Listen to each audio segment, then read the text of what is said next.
અમદાવાદના નવરંગપુરા વિસ્તારમાં આવેલા લો ગાર્ડન પાસે પાયલટે જાણે કે પ્લેન ચલાવી રહ્યો હોય તેમ પૂરઝડપે લક્ઝુરિયસ પોર્સે કાર ચલાવી અન્ય વાહન ચાલકોના જીવ જોખમમાં મૂક્યા હતા, જેનો વિડીયો વાયરલ થયા બાદ પોલીસે કાર જપ્ત કરી છે અને ચાલકની ધરપકડ કરી આગળની કાર્યવાહી હાથ ધરી છે।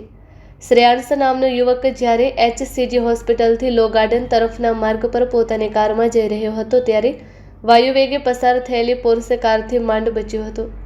પૂરપાટ ઝડપે જતી આ કાર શ્રેયાંશની ગાડીમાં લાગેલા ડેશ કેમેરામાં રેકોર્ડ થઈ ગઈ હતી, જેના આધારે તેણે પોલીસમાં અરજી કરી હતી।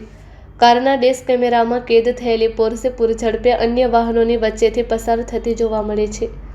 શ્રેયાંશ દ્વારા અરજી આપવામાં આવ્યાના 2 દિવસ પૂરઝડપે જતી પોર્સે કારનો વિડીયો સોશિયલ મીડિયામાં વાયરલ થયો હતો, જેના આધારે નવરંગપુરા પોલીસ દ્વારા તપાસ હાથ ધરવામાં આવી હતી। વિડીયોમાં દેખાતી કારનો નંબર મેળવી તેના માલિકની ઓળખ કરી હતી અને પોલીસ સ્ટેશન બોલાવ્યો હતો। કાર ચલાવનાર યુવકનું નામ અરકન તિરમિજી હોવાનું સામે આવ્યું છે। બેદરકારીપૂર્વક વાહન ચલાવી અન્યોના જીવ જોખમમાં મૂકવા અંગેનો ગુનો નોંધી વધુ તપાસ હાથ ધરી છે।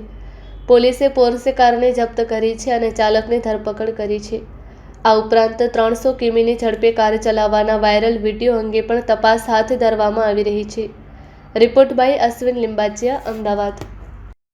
તમે જોશો ને તો આ છે એ પોર્શે ગાડી જે અત્યારે બહુ ચર્ચામાં છે, CJ18 BP 3357 ઇન્ડિયન એરફોર્સ એવું એમનું સ્ટીકર પણ મારેલું છે અને આ ગાડી પોર્શેમાં હજી સુધી આગળ કોઈ નંબર પ્લેટ આવી નથી અને અત્યારે આપણે છીએ નવરંગપુરા પોલીસ સ્ટેશન પર અને કોઈ નંબર પ્લેટ હજી સુધી આમ આવી નથી। આ લોકો આપણને ફરિયાદ કરવા માટે બોલાયા છે, સામેથી ફરિયાદી જે ગુનામાં છે એમને પણ અહીંયા બોલાયા છે અને અત્યારે હવે શું થશે ઘટના હજી ખબર નથી, પણ અત્યારે પરિસ્થિતિ એવી છે કે આ પાયલોટ સાહેબ હજી સુધી નંબર પ્લેટ કોઈ આવી નથી।